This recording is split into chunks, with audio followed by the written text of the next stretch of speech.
Well, hello, everyone.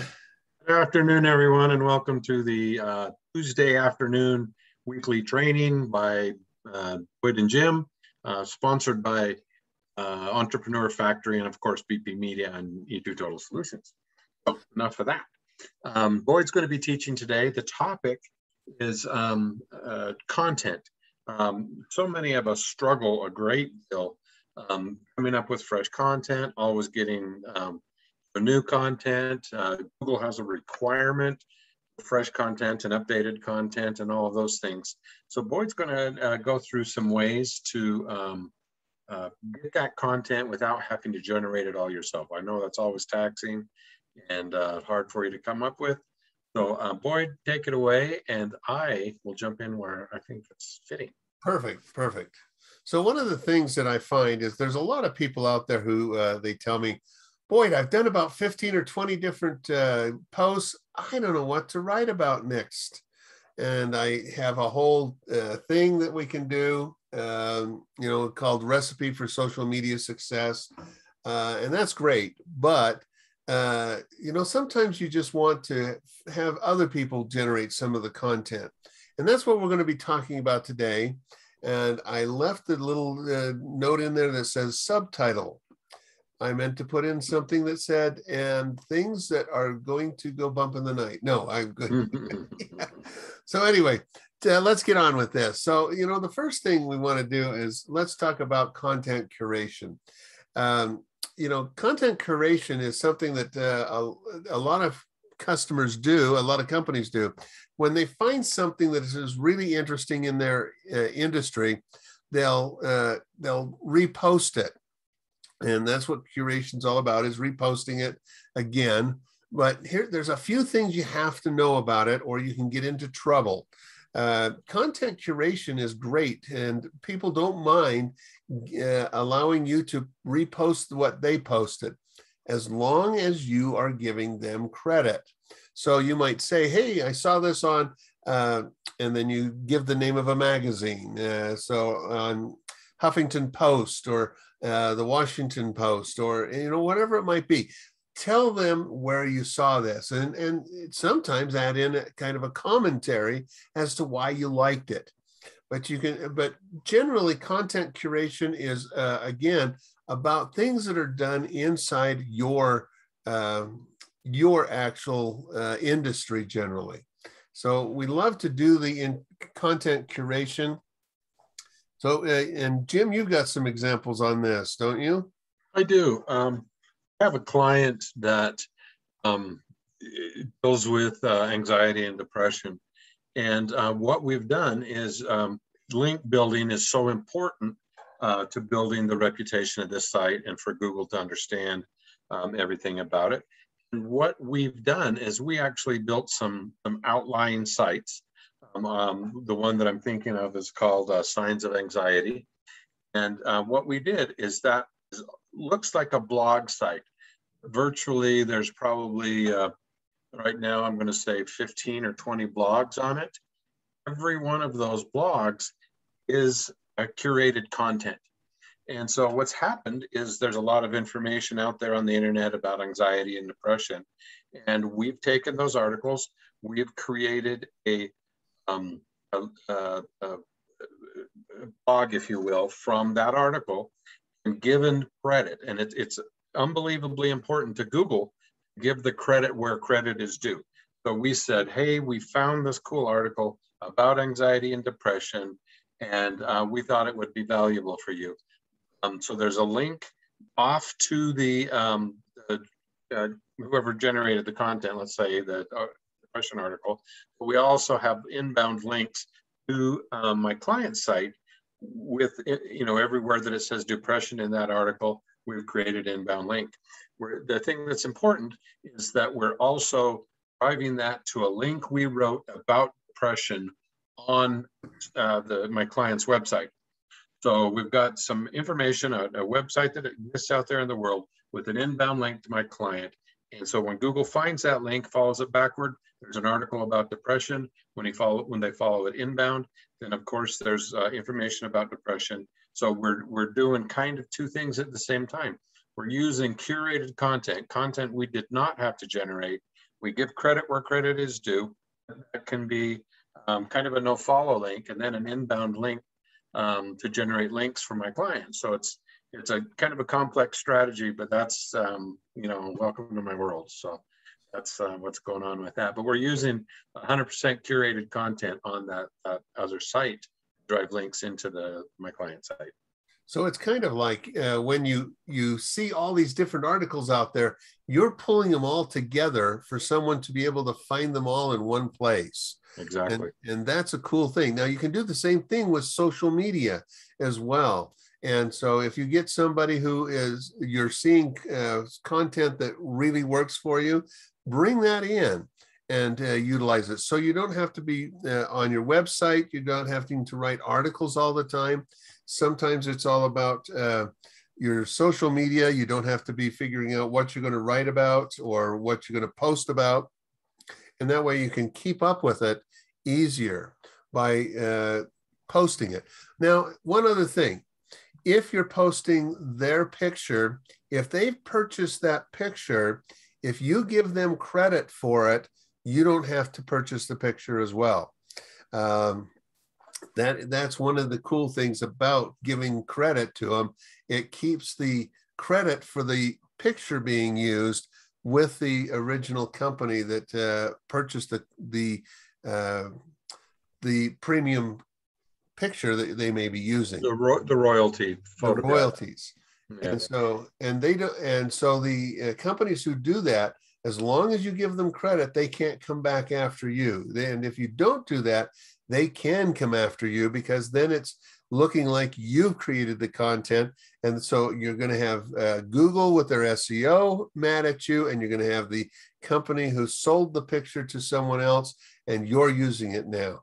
And you're going to end up paying with penalties, not monetarily penalties from Google, but you will have monetary penalties from whoever owns that picture. So very, very important to make sure you tell everyone who you got this from. And so it's a good thing to do. So let's go on and talk a little bit about some other things. We're going to talk about customer reviews. These are really important. And so now, of course, you want to get customer reviews on your Facebook and your on your Google My Business. Thank you. But, utilize them on your website. Utilize it on your social media. Get those reviews and put a picture with them, the name, and you don't have to give the whole name. Put the first full name and last initial, or first initial of the first name and last initial or last name. Be sure to keep it consistent, though, for when you're putting it on your website and on others. And it is important to have a picture, but not if you've got people who say, no, I don't want my picture used, then you just simply have to go along with their name. So any comments on that, Jim? I do. I like the picture idea. But you can also include a YouTube video, a link to a YouTube video, or put the YouTube video on your site. So the power of a video is becoming, much, well, it already was significant, but Google's making it more and more so. So if you can get a video, even a short one, 15, 30 seconds, and then put that on your site, or your YouTube site, and then drive a link into your website with that, it's a very powerful component. So using a video from a customer is great. In fact, there's a couple of programs out there that you can use that'll allow customers to record videos and testimonial videos, and then it will help them place them on those. So if it's something that you're looking for, let us know. We'll give you some ideas about that. Okay. Now, one of my favorites is user-generated content. Now, a lot of people say, well, what in the heck is that? User-generated. I'm going to tell you what happened to me with my newspaper company that I used to own. We ran a contest that was called, Where Do You Read Your Journal? Now, we started it off as a contest, after a few months, we just switched it to just anybody could send in there, where do you read your journal? And we would put the pictures, the best pictures were in our newspapers, and all pictures were put up on our social media sites. This ended up being some really fun things. Oh, we also had a page on each of our websites for each of the newspapers we owned.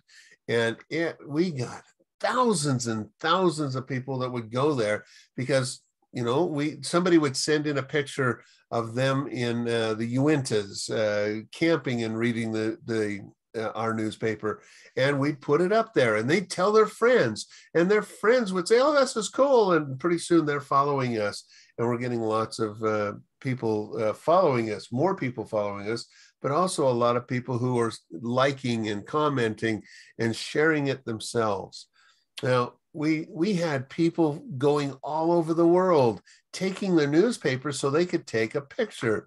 We had one picture of an airline pilot sitting in his cockpit. Now, you couldn't see his face, but you saw the back of him, but you saw the journal that he's reading. And between the journal and the top of the cockpit, you saw the words, "Welcome to Heathrow Airport." So he was in Heathrow, London airport, and he was taking this picture. But we had pictures from all over the world. We had them on beaches all over the world. We had them Machu Picchu down in Peru. We had, it was just everywhere you could think of. And we had a great success with that. So user-generated content is great because they send in the picture, and all we have to do is put it up, and it was done. So it was great. And so we loved user-generated content for all means. So, social media. We did the same thing with a client, and the client was called Sunrise Coffee Shop, and they had a little foam ball. It was like looked like the sunshine man on a box of Raisin Bran or something. People would literally fly all over the world and take pictures of themselves with this little sunrise ball. The thing that's cool is that two things happen. First of all, they engage with you and write content, and they say, well, we were on on this safari and in the outbacks of Africa, and we took our little foam ball with us, and we took pictures, and they sent it in. So they're generating content. Those types of clients tend to be what do you call them? Ecstatic fans. Yeah, they're fanatical. Fanatical fans, that's what they're called. So they tend to be fanatical, and they love to talk about you, love to share with you. Their friends probably like to hear their stories about you. So that's what you're going for, is find those fanatical clients, give them something they can go take a picture with, and then have them tell that story and then share that story. So that's a great way to get more content is to have them write it for you. And with social media, we had a lot of them that were sharing it all over the internet. And so it drove a lot of traffic into us. And so it was not unusual for us to pick up 1,000 users a month on one site with the right content in there. And it was all user generated. We didn't have to do anything but post it. And so we would try to post one a day. Sometimes we had so much we had to do 2 on some days. But, it was between our 14 newspapers, we'd have 400 to 500 of them every month. And it was fantastic what we were doing. And it was all over the world, and that was fun. Mm-hmm. So, in fact, I know of one person, they went to England on vacation, and they took a picture there, and they took a picture of them reading it, but they also took a picture of their relatives that are in England and them reading it. And then when we posted it on our site, they posted it over to England, and from there it got reposted and shared probably in the neighborhood of 40 times. And so people from England were signing up to see our newspaper stuff, and that was kind of cool. So anyway, let's move on to the next one, which is professional videos. One of the things that we don't recommend that you do professional videos all the time, but you can if you want. And there's some programs that will work for you if you want to do that. But the key is from time to time, have a professional video shot. If you've never done a professional video, the best one that I always recommend is, what is your why? Why do you have your business? Why do you love doing what you're doing? And have that one done. And then once you go beyond that, then it's time to do a few others. Most of the videos that I shoot are with my camera, my phone on my camera on my phone, not my phone on my camera. Sometimes it feels like that. But, just shoot a video and put it up there. But doing a professional video, you don't have to do anything but sit in front of the camera and explain something. I have one client, they did their why, they've done their mission statement, their vision statement. They've done a few other things that were along that line that help draw people in. And then occasionally they even have this professional company do some videos of their clients so that they have those customer review videos professionally done. And some the word professional, I think, scares a lot of people. And they have these crazy ideas that has to be uber expensive, which is not really the case. There's several colleagues that we have that we both do business with that do shoot professional videos very affordably. And I want to say, I was involved with one of them that was inside the foyer of a building. It happens to be the building where the Murray Chamber of Commerce was. And it was just in the foyer. We did it late in the afternoon. There was no businesses around. He brought in his camera. It was on a tripod. It was, really, really clean and stable. And that's we had kind of an idea what we were going to say, and it worked out beautifully. And that's what a professional video was. I think it was only a few $100s to get this guy to shoot it for us. The other ones that you're talking about that you shoot with your camera, those tend to actually get, in many cases, larger viewership because they look authentic. And, there's somebody there, taking a kind of a selfie video, and they shake around a little bit. There's a lot of information out there in the world that says those get greater views than sometimes the professional ones. So those are some cool things. I would look at the professional, but also look at doing it your own ones on your camera. But, of course, we're talking about creating things that you don't have to be in charge of. And so that's why we went with professional video here. Yeah. Another one that we wanted to talk about is reposting hot content. Now, this doesn't necessarily have to do with your industry. One of the things that we found is people like to have things broken up on their social media. And social media is where this mainly fits. You don't want to try to do this on your website as much. But if you've got some hot thing that's going on that, like we have a couple of groups here that are singing groups that get lots and lots of followers. Well, when they launch something, sometimes that hot content just explodes on them. Well, we've done that where we've taken their hot content and put it on our site. Now, of course, they're getting credit for it because you still want to give them credit, and they're getting traffic to their site. But it's also getting a lot of people so that they recognize that we're doing that too. And we actually get additional people who want to follow us because of it. So reposting hot content is not bad, even if it's not about your industry. We did one with a company that is an auto repair shop, and they had a song from a local artist here. And they put that up there, and they picked up about 250 people who they had not had before that ended up coming into their site because when you search for it, it'll give them several different sites where they can go and see it. And, of course, sometimes that's over on YouTube, but that's okay. Some hot content is not there.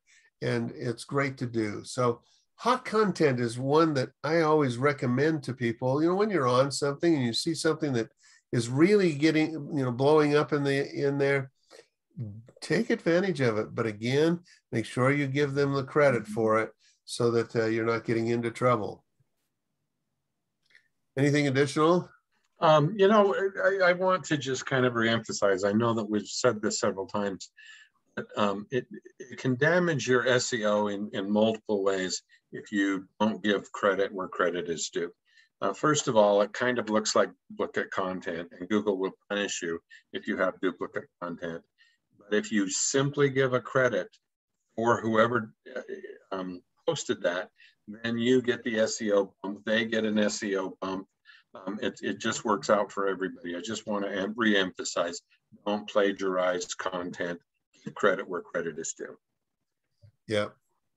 All right. Next one up is promotion of blogs and case studies.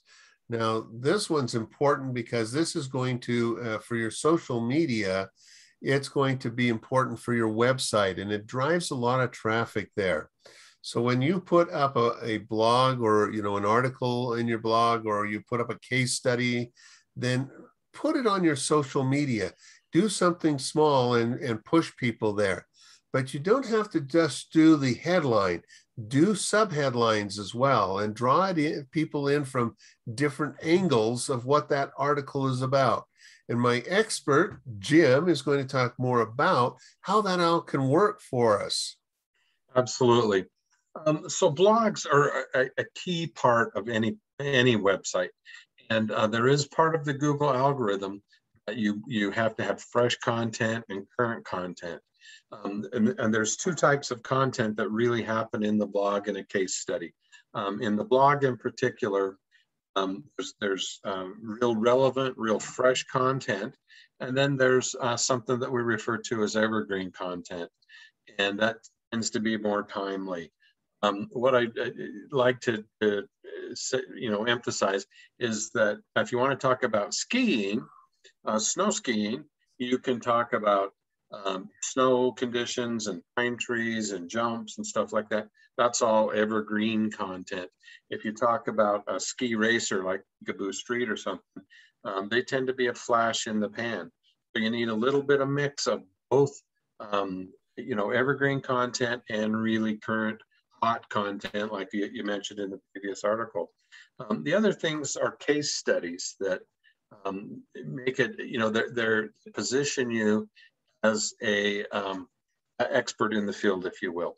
I've got a client right now that wrote a 60,000 word kind of syllabus on his industry. And so if we post that on an individual page and Google reads it, and Google will call it eventually, it's going to have 60,000 words of content that have the possibility of positioning him as an expert in his field. I don't want you to start taking books and writing case studies about books or whatever, but think about a case study in your field that you have some extreme knowledge of. That's going to position you higher in the SRPs, search engine result pages, than somebody that doesn't have that type of content, that type of case study, that number of words. And it's interesting that the number of words becomes so relevant in a position like this, because it does make you the expert in that field. And one of the best things when, like I mentioned, with social media, is you grab a piece of that and you start with the headline, but then you make sure that they're breaking it up by using some subheadlines, and then you can draw people in. So to give an example, I have a customer that we did an article about, this was in February. We did the article about making sure that they sit down with their entire staff and put their goals together for their business. Now, this business, you got to understand, had been trying for 3 years to break above the $2 million mark. And it was always just below it, but they weren't dropping, but they always were just below it. Finally, when they decided to do this, they wrote up their all the goals that they had. They came up with how the incremental goals so that they could see that they're on track, and they got everybody in the company and their advisors to come, and they all worked together on this. Now, one of the cool things about this was by the end of the year, they were at $3.8 million. So they had almost doubled their sales simply by putting together those goals. Now, that's the article. So we put in there about how, have you done your goal setting for, and I think this was in 2015. And we put that in there. And then a week later, we did another article about how do incremental goals help you achieve your major goals. And then we did another one about making sure that your team is all on board with the goals. And each of these things were highlighted in the article, and it worked out really well, because what drew in some people, it didn't draw in others, but other things drew them all in. And so by the time we were finished with that article, we had 4 posts out there, and we drew in over 1,000 people. Now, an interesting thing about that is one of the people that drew in was the guy who did that with this company, but he had gone on and moved on and wasn't using her anymore. And she was a CFO consultant. And so he had stopped using her about 1.5 years earlier because he had gotten his own CFO, where she was the CFO for them for a long time, because he got so big. But then he came to her and said, you know what? I forgot to do this year. Oh my gosh. That's what can happen. You get all these people coming in, and pretty soon it gets back to the person that you're doing the case study about. And maybe in her case, it ended up him coming back, and now she teaches and helps the CEO how to be, or CFO, how to be a better CFO. And so she meets with him on a monthly basis, and it created additional income for her, because now she can charge him a little bit more, because now she's training a CFO.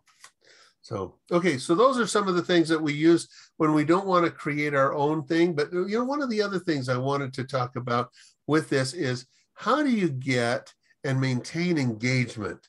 This is really hard. A lot of people say, I start and I get a lot of engagement on my posts, and whether it's curated or you're creating it yourself. And so we're going to talk a little bit about some engagement strategies. And I've got some that are, you're going to go, oh yeah, okay, we should do that. But some of them are going to be kind of a little in your face. And you're going to go, really? You can do that? And yes, you can. So let's start with this one. Your goal is to build a relationship with your audience. You can use metrics to analyze this, but you need to know how to do it, okay? So what does that mean? So the goal is to build a relationship. How do you build relationships? Well, you got to know the customers that you have already.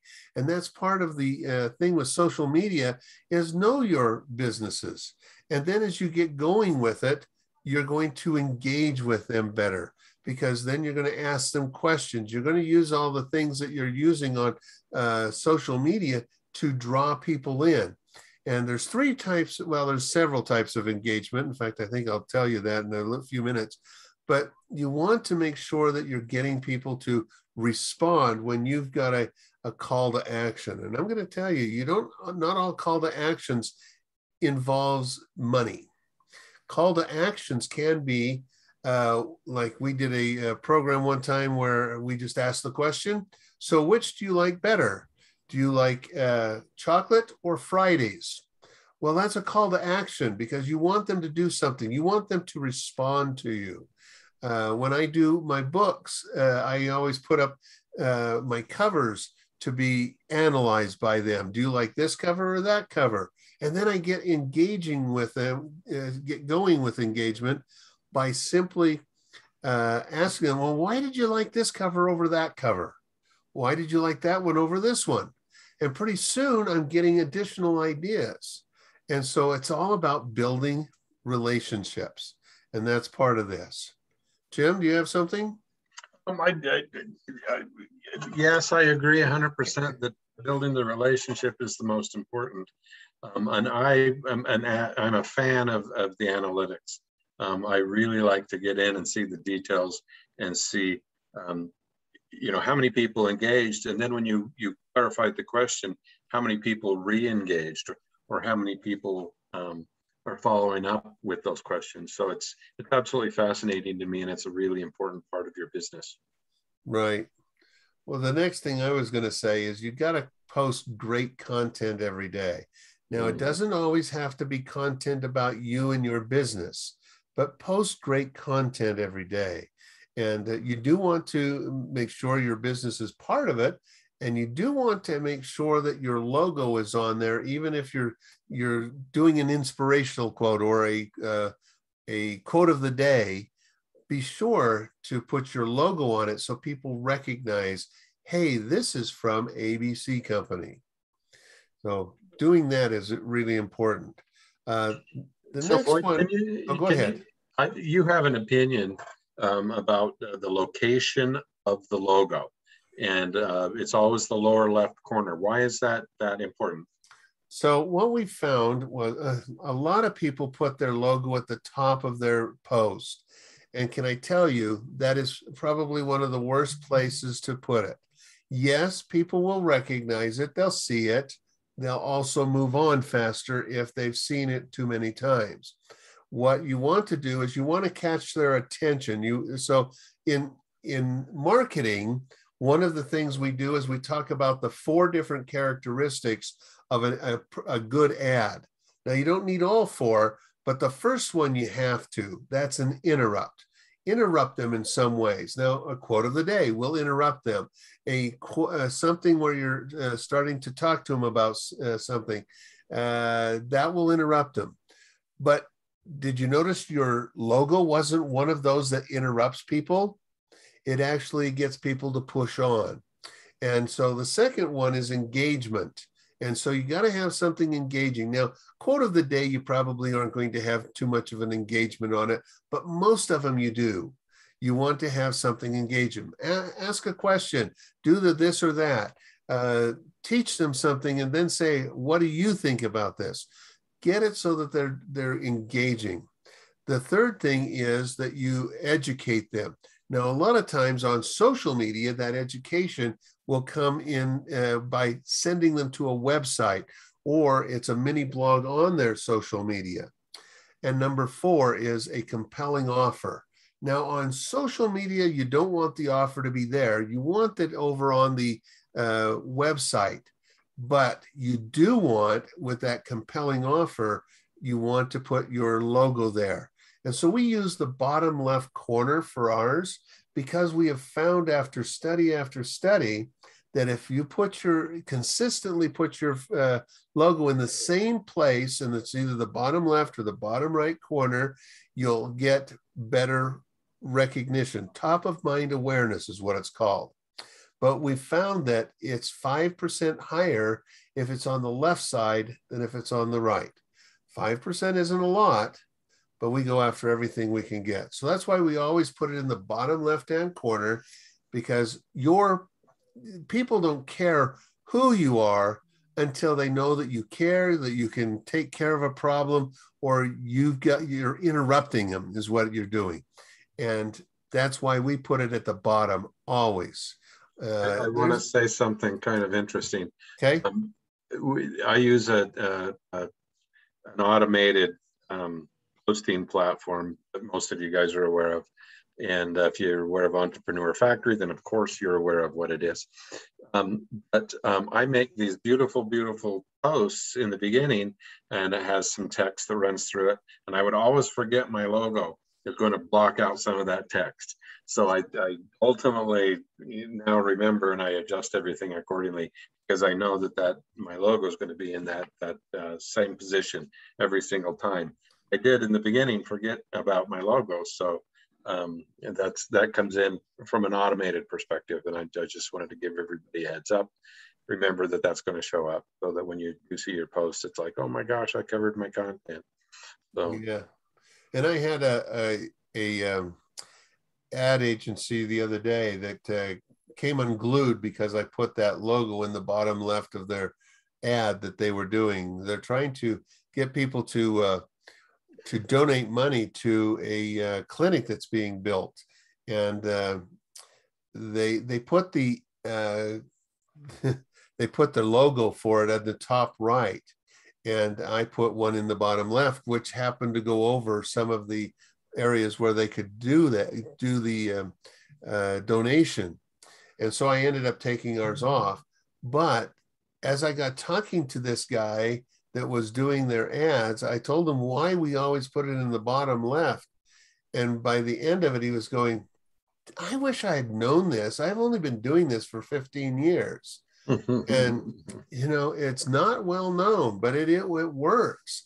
And part of it is that, they should have put those numbers or plate ways to donate toward the middle instead of at the bottom of their program. Of course, they were trying to use it as the compelling call to action. And I'm going, not really. Well, when you think about it, I mean, it's human nature to, with your eyes, scan.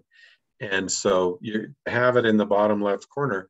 You have to read that whole ad or consume that information, which is the whole point anyway. So get them to consume that information, put your logo at the bottom. It all makes sense.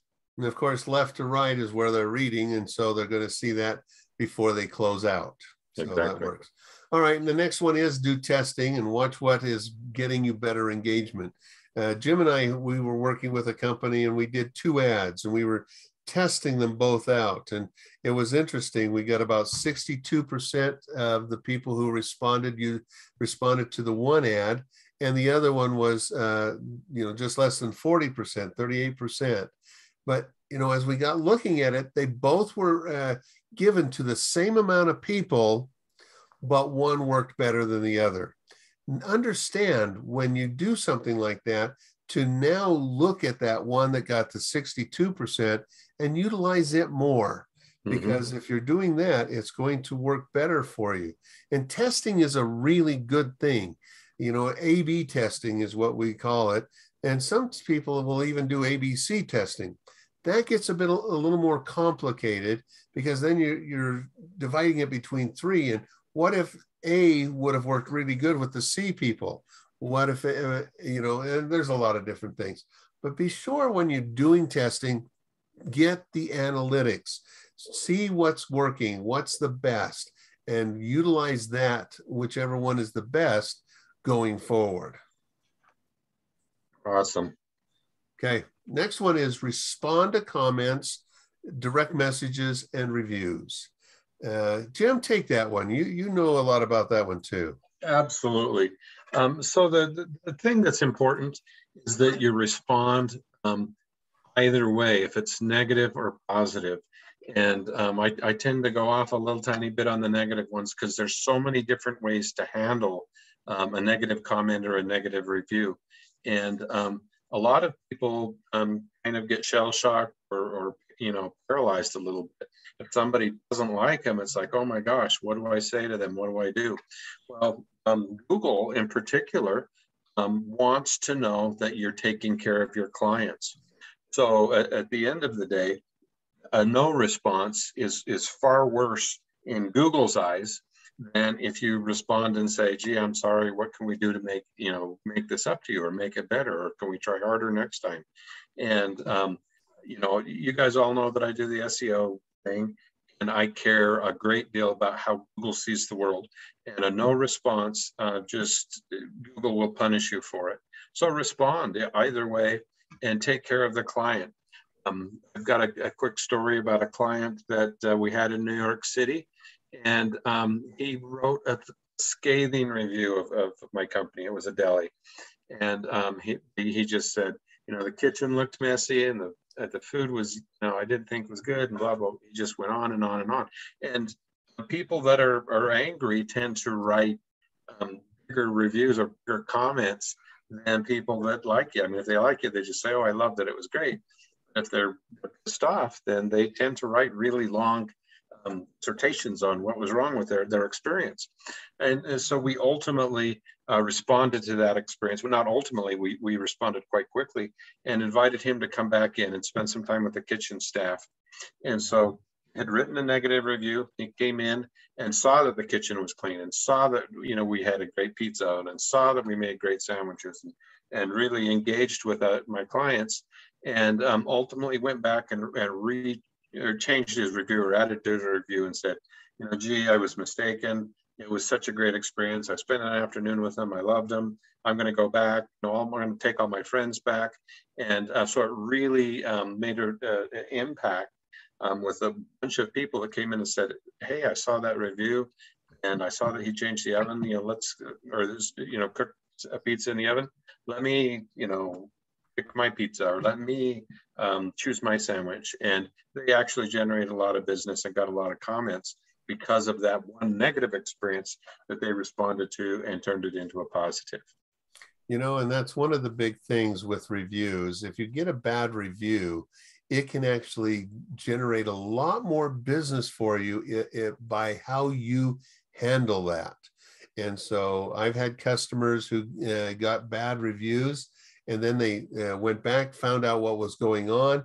They helped correct it. And when people see what you are doing to take care of your customers, they're more willing to come and work with you as well, because they want to do business with people who are going to take care of their customers. And so that's a really good thing. Also, commenting on them is really important as well. I have one customer who, social media, Facebook, it tells me on it how quickly they respond. And one month I get this message and it says, the average response time from when someone sends a message is 6 days and 23 hours. I'm going, what? So I'm looking through at the comments on this. Now, this is a company that does remediation for water, fire, mold, all kinds of things. So they're taking care of all these disaster things. Well, they had 3 different people that got on there and said, how much would it cost? Or can you do this within 2 days? Or, you know, and they kept asking questions. They weren't responding. You got to get in there. You got to know what's going on at least once a day. And in the case of this company, they probably need to be in there 3 times a day, because when a disaster happens, you only have hours before they're on to someone else. Mm-hmm. And sometimes only minutes. So take care of your customers. And when they give you a comment or they send you a direct message, be sure to do something about that. And then on reviews, even if you get a good review, now if it's just 5 stars, say thank you. But if they tell the story, go in and continue and tell them more about what your feeling was for having them come in and how appreciative you are for them. And that will turn around and do great things for you. I know that there's part of an algorithm works with the review that if they leave you like a 10-sentence review, you need to respond maybe with 6 or 7 sentences just to kind of, you know, keep it balanced out and equal. About 75% of what they review you for, you need to respond to with about 75% of that same. And I think of it as data, you know, number of words or however you want to describe it. That's the best way to go about it. What we found is when you do 60 to 65% of whatever they did, so like he said, a 10-line review, do at least 6 to 7, and then it will really give you a great glowing thing with SEO, but it also helps your customers or prospects, I guess, know better about you as well. Hey, they know that customer. They knew that story. They remembered that customer. That's somebody I want to deal with. One little trick I like to throw in, Boyd, is that when you respond to that review, always ask a leading question at the end of that review. So that will encourage them to respond back to you. So what, and I hate to keep saying this, but what Google wants to see is interaction between you and the client. So if he leaves a review and you interact back and then ask a question, he kind of has to come back to you, because they like seeing that engagement back and forth between you and your clientele. They want to see that you're engaged with your customers. That's true. Well, I went ahead. I was going to do hashtags. Find hashtags. Hashtags will draw new people in. And so be sure to find the right hashtags for you. I'm working with a client right now that's in this little town in southern Utah. And well, it's not such a little town anymore. It's a bigger town.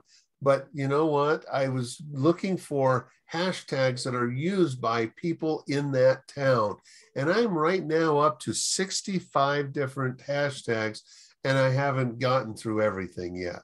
And then what we'll do is we'll pare them down for this company. But you need to find at least, 12 or 15 that you can use regularly.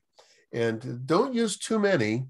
In fact, if you use 30 or more, Instagram will not allow you to post that post. You can only go up to 29. And then when you hit 30, bang, you're out. Okay, so just here's what I recommend. Put 6 or 8 with your post, and then add another comment after, and you can put up to 29 more with that.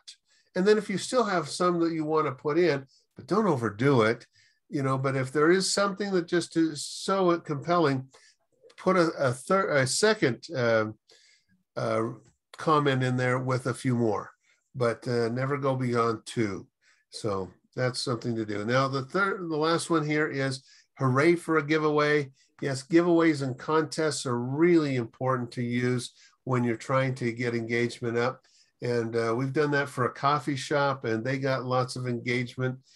So we're not going to go into it in detail right now, because we've got some other things that we want to teach you about, and we're running out of time. Isn't that interesting? We're filling up the hour. I know. Well, I'm going to quickly go through 10 ways to re-engage those that are not responding. Okay, so if you've got a lot of people that just aren't responding, here's the 10 things. And I'm just going to go through them fast, but we're not going to give you any comment on them, but I want you to understand them. So be real. Consistency and quality. I had a customer the other day. Okay, here I'm telling a story. I told you I wouldn't. I had a customer the other day. They post maybe once every 2 months. And sometimes it's every 3 or 4. And then 1 year it was twice. So once we got them consistently and they were quality things, they suddenly had everybody coming back. They were paying attention to it, and they were responding to it. And so it's a great way to get re-engagement. Consistency. Utilizing groups is a real good one. Whether you're a part of a group or you own a group, those are great. Use shout outs. Wonderful way of getting more engagement. Post better content. Now that goes along with consistency and quality, and be real, but it's better content. Find out what your customer's looking for so that you can put the right content up for them. Mix up the content. It's not always the same 2 or 3 things. I have so many people who have done this, and it's not a good thing to just simply educate all the time or sell to them all the time. Nobody likes to be sold all the time. Now on Facebook and Instagram, they now have stories and reels. Stories are for your customers and only last for 24 hours or only 30 seconds long. Reels can go up to 2 minutes long, go to non-customers, and will last until you take them down. So make sure it's an evergreen thing. But that's a great one to re-engage some of your contacts that you have. Giveaways, contests, these are a great one to do that too. Respond to every comment. This is a big one, and we mentioned it a few minutes ago. And then the last one is add a call to action to all posts. I mentioned this earlier. Just simply ask a question at the end. or ask them to do something. I did one time where I said, what is the best book you have ever read about X? And it could be about business, it could be about anything you want. But by doing that, I picked up people that I'd not heard from for years, and they told me about some of the best books that they had read. Some of them were books that I knew about, and some were brand new that I have now gone out and read.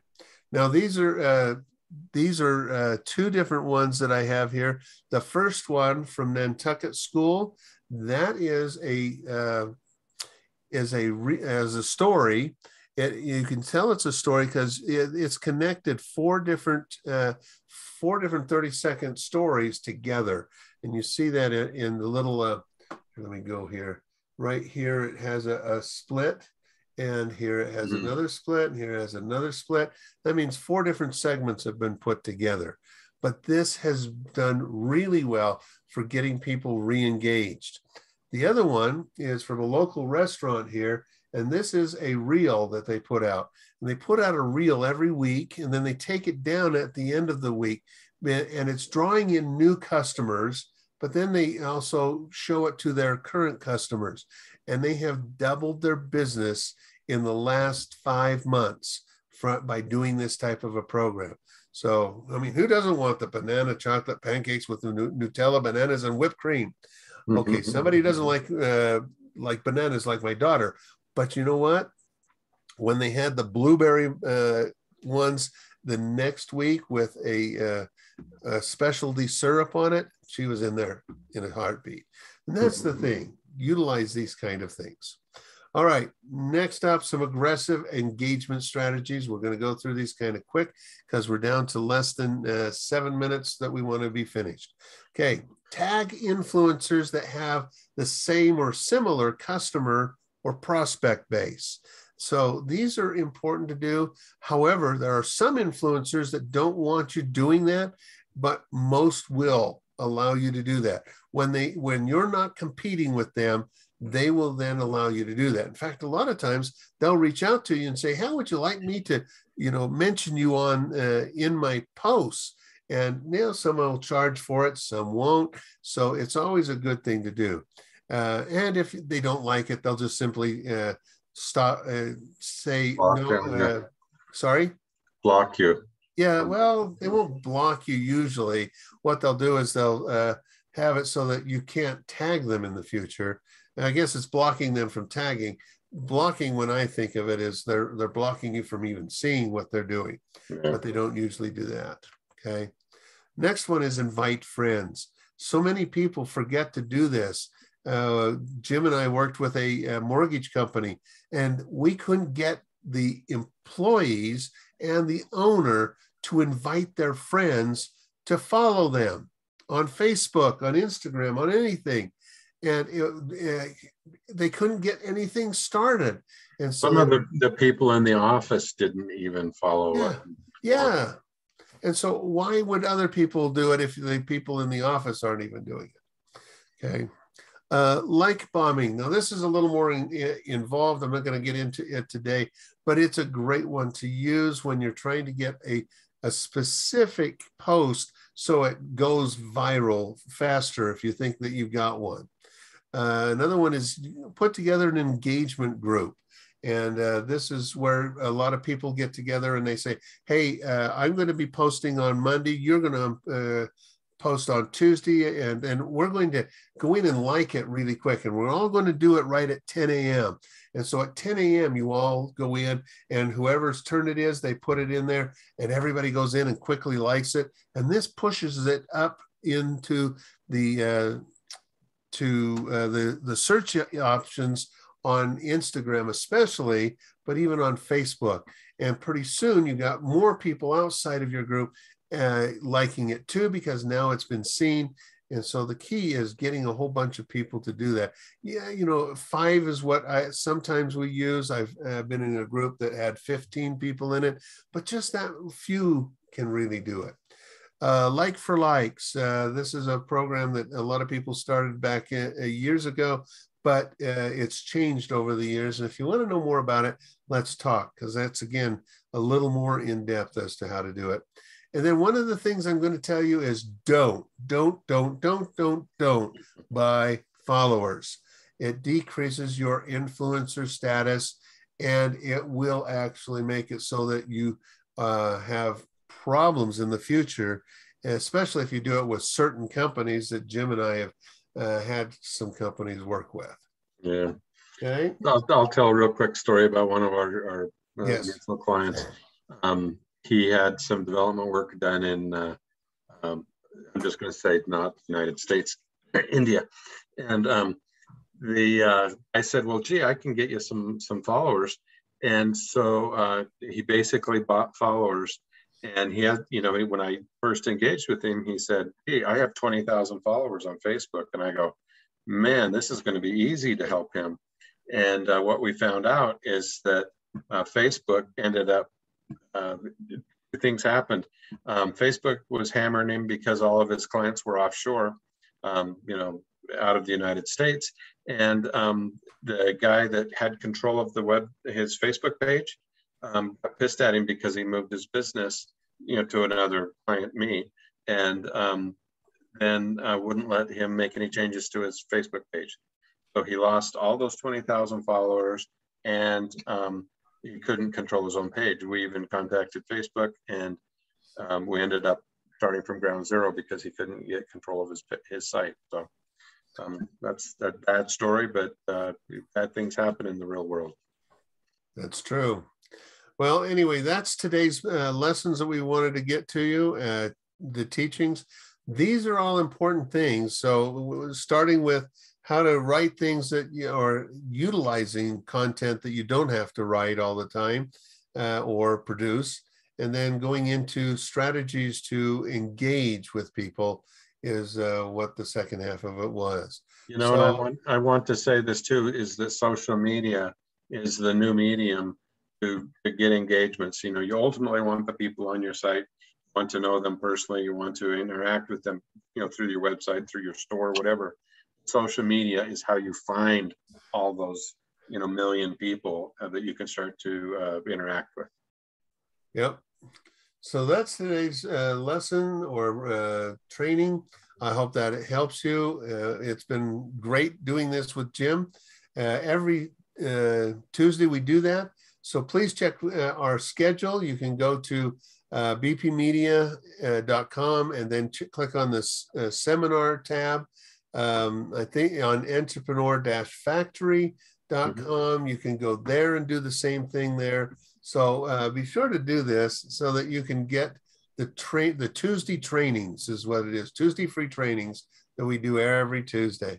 And we're 1 minute under time. Oh dear, we better quit before we're behind. Okay. Everyone Thank you, everyone.